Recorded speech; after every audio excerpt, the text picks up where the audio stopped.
le questionnement dans lequel on est parti pour faire cette pièce-là. OK. C'est un peu qu'est-ce qui arrive si on donne le contrôle aux danseurs du son. OK. Vu que nous, notre relation avec la musique, souvent, c'est d'être très intime, si tu veux. Souvent, quand on danse, il y a de la musique et on suit son énergie, ses rythmes et tout ça. Fait que la question de départ, c'est vraiment qu'est-ce qui arrive si on donne le contrôle de la musique aux danseurs.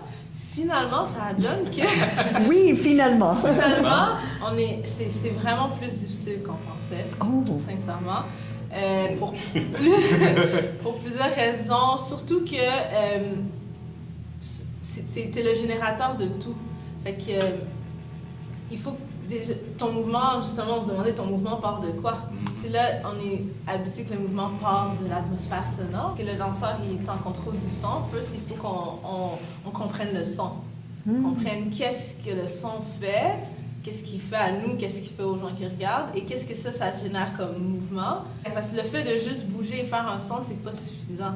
Il faut qu'on l'habite aussi. Right. Puis aussi, sur une longue durée, on s'est rendu compte aussi que des fois, ça devient pas monotone, mais un peu abstrait parce qu'on n'est pas des musiciens. On s'inquiète, on porte beaucoup d'attention à notre mouvement, sur le moment présent, et qu'est-ce que le son est fait, mais on compose pas nécessairement une progression sonore. On a plus de misère à penser à la progression du son. Mais comme elle dit, c'est qu'au début, à la base, on s'était dit que nous, on allait essayer de produire le son. Donc, c'était nous qui étions plus le boss. All right. Mais à la fin de la journée, c'est juste plus compliqué d'essayer d'intégrer un son dans notre corps parce qu'on est tellement habitué à juste reproduire un son qu'on entend au lieu de produire ce son. Donc là, ça devenait soit cacophonique parce qu'on ne comprenait pas comment nécessairement gérer le son, ou on avait de la misère à exercer quelconque mouvement parce qu'on se disait « Oh, on n'a pas de son. C'est nous qui devons le faire. » Donc on n'était pas capable de matcher le son avec notre physique.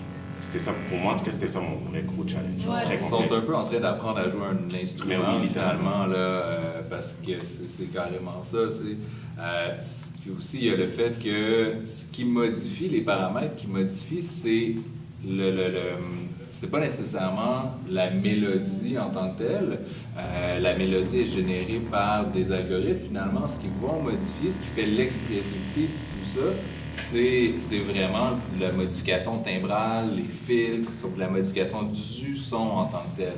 Donc c'est vraiment ça, puis c'est de jouer sur ça, puis quand t'es père, il ne faut pas que ça devienne trop monotone. Donc effectivement, on ne peut pas mettre beaucoup de modifications parce que là, ça devient trop compliqué pour les danseurs, et techniquement aussi. Ouais, c'est comme si genre, notre corps est comme pas une pâte à modeler, mais je sais pas comment dire.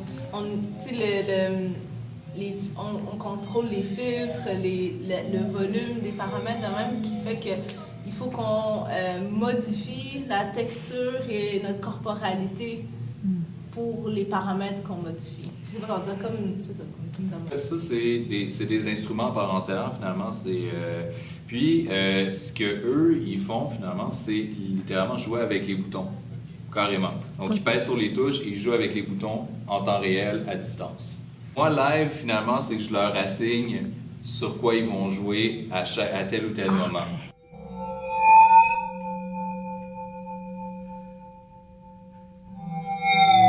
Quand je suis capable de faire mon mouvement, puis le son, il fait ce qu'il devait faire, et mon corps fait ce qu'il devait faire, mais j'ai pas eu à réfléchir à il faut que je le fasse plus vite, plus lent, plus tendu, moins tendu, plus ci, plus ça. Tout, fait, en fond, c'est avec Marc de comprendre tous les paramètres avec lesquels lui joue, moi jouer avec ces mêmes paramètres dans mon corps, jusqu'à ce qu'on trouve une genre de synchronicité entre les deux. Puis une fois que cette synchronicité-là est trouvée, c'est de la mémoriser, puis de pouvoir le faire sans réfléchir à tous ces paramètres-là.